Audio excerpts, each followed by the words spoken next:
Stories, Our Voices is a multi-year initiative that engages Black to us LGBTQ Canadians. We wanted to lean into this idea of what knowledge means and what knowledge looks like, particularly for Black folks and for queer and trans communities, and looking at the unique ways that we engage within our communities. Black, queer, and trans folks, we have our own understanding of what knowledge means, and often and historically, our ways of understanding has not been considered or valued as knowledge. And we have used technologies of joy, technologies of liberation, of freedom, as a way to world build. We have imagined worlds that do not exist, and we have worked to create them together. The goal with this project is to lean into this idea of the use of narrative and how narrative and care can be interconnected together in order to lean into what Black, queer, and trans technology looks like, and to use these stories to imagine new stories and build the world we want to live in. Community building is so essential for Black, queer, and trans communities because we have historically and so often been forgotten about. You know, the ways in which folks have crafted and constructed the idea of mental health often has not included us. We're looking for mental health initiatives to speak to us in the ways that we understand our mental health. And our mental health also engages with community, with spirituality, with the arts. And our mental health, it's vital that when we're talking about mental health, that we're not only thinking about it from a clinical perspective, but we're thinking about it from a holistic perspective. And so community building for us is something that engages with who we are as a collective and leans into the collective knowledge and collective ways of understanding, and uses that knowledge in order for us to feel held and supported by each other, especially in moments where we don't always feel held and supported by those outside of our communities. One person who their first point of interaction was through Adornment Stories, but they've been interacting through Adornment Stories through like a lot of like our virtual lives, right? So when we introduced the retreat, they came to the first retreat as somebody in their body, right, who's also multiply marginalized, right? They felt really supported through, the check-ins of just like, if you're okay, if you're willing to participate, if you don't want to participate, that's okay as well, right? Making sure that people eat, right? I feel like those Black love languages that we have, right? Just to like really make sure that like, people are taken care of. For me, those spaces, they're family, right? And for me, when it comes to like family, right, I want to make sure that you eat. I want to make sure that you're resting if you need to rest. If you're okay, if you want to have a conversation, right? If you want to be left alone, that's fine too, right? And so like that person really expressed that resonance of the retreat, and also have continued to like show up with our programming, our virtual programming, continue to show up with the program is for exhale, inhale. There were probably like sometimes one of the few participants that were in the virtual exhale, inhale.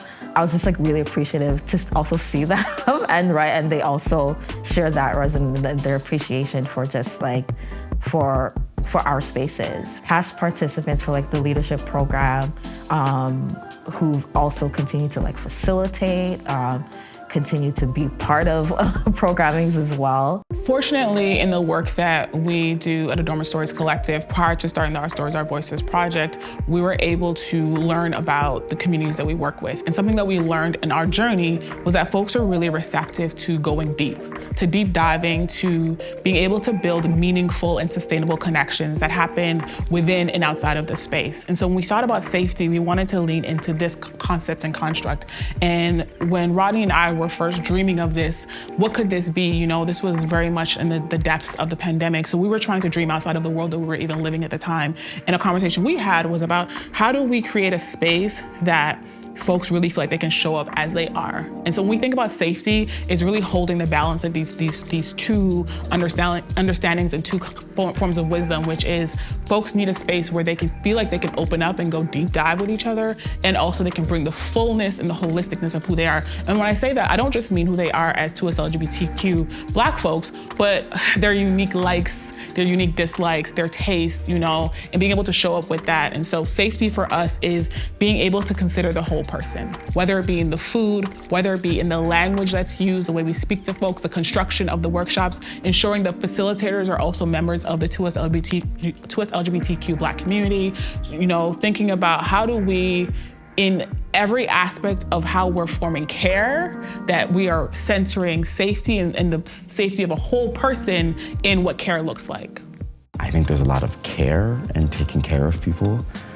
I think that there is a lot of intentionality that comes out of making sure that the pieces are put into place, so then when a participant comes to an event, that they don't have to worry about how they're gonna get there. They don't have to worry about the logistics of who's gonna start at what time. They can kind of just come and just be. A project that's multi-year like this, a lot happens. We were all joking earlier that we were all very different people when we imagined and conceived this project. This was conceived in the middle of a pandemic, literally at the heat of the pandemic, the first wave of the pandemic. And so there's so many things that you can't anticipate. You can't really anticipate audience interaction. You can't really anticipate what people's moods would be like, even in terms of like who wants to gather in person, who doesn't, what events still make sense. And so there was a high level of adaptability and improvisation that actually was required. Often logistics aren't seen as being sexy, but to get to the magic, to get to the va-va-voom, to get to the art, to get to all of the excitement, there has to be some things put in place to make sure that participants, facilitators, personnel, artists, artisans that we contract are able to just do their thing without worrying about how they're able to do it. I remember not always feeling like the ways I understood the world was valued. You know, and I think that what we do, particularly at Our Stories, Our Voices, how we have conceived this project is that we intentionally work to value the ways that folks see and understand the world and to uplift and encourage them in doing so. And so I think about, you know, the practitioner series that we hosted was a national series that welcomed different practitioners from across Canada to come and learn about how they can improve their practice in terms of connecting with Black to us LGBTQ communities. And the importance of that is that the person leading the session was someone who is not only a practitioner, but was also part of our leadership cohort. There's a technology in how we have figured out how to build, you know, communities of care, how to ensure our overall wellness, and how to do so, whether it be, as I mentioned, with food, with how we gather together. Something as simple as creating group chats for folks who join a program. It's a simple act, but what it says is now you are part of something. Now you get to be connected and we can continue to dream and imagine. So after this project ends, after Our Stories, Our Voices wraps, we're still gonna be in relationship and community with each other. We are still a part of our own collective care circle that ripples out and that all the other folks who are in our communities are benefiting from. So when we are thinking about knowledge and how we construct knowledge, our goal and aim is to value the ancestral knowledge and the ways that we have been doing this for a long time. I've waited for so long. I've waited for so long. I've been waiting for you. I've been waiting for you.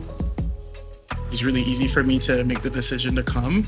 I think, being here today, I was definitely right about that. Hearing all the wisdom in the room from other people, building connections again, the food, the laughter, everything about it feels like home to me, and it helps me feel a little less alone. Specifically about world building and community care, I think that's such an important piece of tackling the things that are happening in the world today, and I'm just really happy to be a part of it, and today just gave me some hope. The theme for the gathering this year was world building, and an aspect of that was really rooted in disability justice. And the thought process behind that was that when we think about disability justice, we think about disability justice being something just for folks who are living with a disability. And what we forget is that the built world as we know it is intentional. Folks are building a space in order to, cater to certain people and certain identities. And what we're doing when we're world building is we're saying, wait, hold up. When we're thinking about world building, we need to broaden and expand who we think we're building a world for. And that when we're thinking about accessibility, that we are ensuring that those who are often pushed out into the furthest, margins and that we're pulling those folks in and that we're building a world that is conducive for them to show up as they are. So when we're thinking about accessibility for us, it's important that we are not only centering our Blackness, our queerness, our transness, but we're also centering our varying levels of ability, that we're also centering our varying levels of, mental wellness, our varying levels of how we process information, like that we're centering all those aspects of us. And so when I think about participants and how they show up in this space as well as facilitators and making it accessible for them, is we're not just thinking about how to make it accessible for, the parts of them that the world has already told is great and welcomed, but also how to make it accessible for the parts of them that they might still be in process with, the parts of them that might need additional care and additional support. Those parts are also welcome. So accessibility is ensuring that the person is able to bring their wholeness and that the knowledge, when we think about what mobilization of knowledge means, is that we're also encouraging that there is wisdom in the parts of them that have not always been celebrated, and the built world as we know it hasn't always been conducive for. But in our world building, we say that too. There's actually 7 or 10 tenets or principles of disability justice as articulated by Patty Byrne and some of the folks in Sins Invalid in sort of the 2010-2011 period. They are so coming out of these BIPOC, queer and trans disabled communities. There's articulation of these principles of disability justice, which include things like interconnectedness, this idea that we are all interconnected and relying on each other, and that we need to support each other in order to survive and thrive. That no one gets anywhere on their own, that everyone is getting support in some way from someone, and that when we see the value of interconnectedness and the myth of independence, we see that we can actually start to transform the world. There's intersectionality, there's, class consciousness, there's all of these tenets that go into understanding disability justice. But inherently, it is saying, we see disability, madness, deaf community, all of these things as something that is inherently valuable, something that does not need to be fixed, managed, or cured, something that just gets to exist because it already does in all of us, in all of the ways that we live our lives. And so disability justice is necessarily connected to activism. It's necessarily connected to changing, transforming, and wanting the world to be different in a different way. So what made me want to be a part of this symposium was, first of all, just a space built for and by Black people. I think for me, I've struggled to find spaces like that since the pandemic. And just the symposium just spoke to just the simple fact of putting all of us together and to talk and to really hear one another when it comes to Black mental health and holding space. In our busy day-to-day lives, we are so caught up in a rat race and survival mode that I don't think we take a break or a pause to start reflecting on topics like world building, disability justice, self-care, and even taking that moment can be self-care is what we're talking about today in one of the sessions.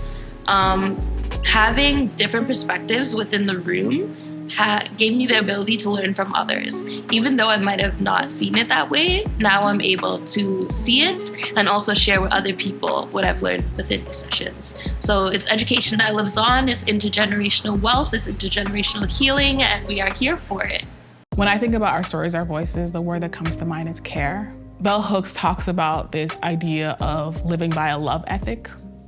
And when I think about living by a love ethic, what is so integral to that in the ways that we show up, in the ways that I show up, is that it is rooted in care, and that care is not, it is not mathematic or cookie cutter. Care is not something that you can, particularly in the world of mental health, we often talk about best practices and we think that there's some kind of one-size-fits-all way of navigating care. But I think what we have done over the past few years is name and recognize that care is expansive, that care is something that incorporates different ways of being and knowing and says all of that is welcome here, and we're going to use all of the different ways that we understand the world to construct a world of care, where each of us feel like we can show up as we are and as we need to, and that we know that we'll be taken care of in the process of doing so, and that the care isn't only coming from one side. Because I think what we have traditionally understood in this field, in this practice, is that there are just folks who are providing care and folks who are receiving care. But what we do and how we look at this and how we've constructed this project is that care is actually reciprocal. There's a circle of care, and that what we're building in our collective care is that the folks who do this work, while they are providing care, they're also receiving care, and that this is a community that we're building that's rooted in this concept of care. And what's happening is we're taking care of each other, as we have been doing and as we will continue to do.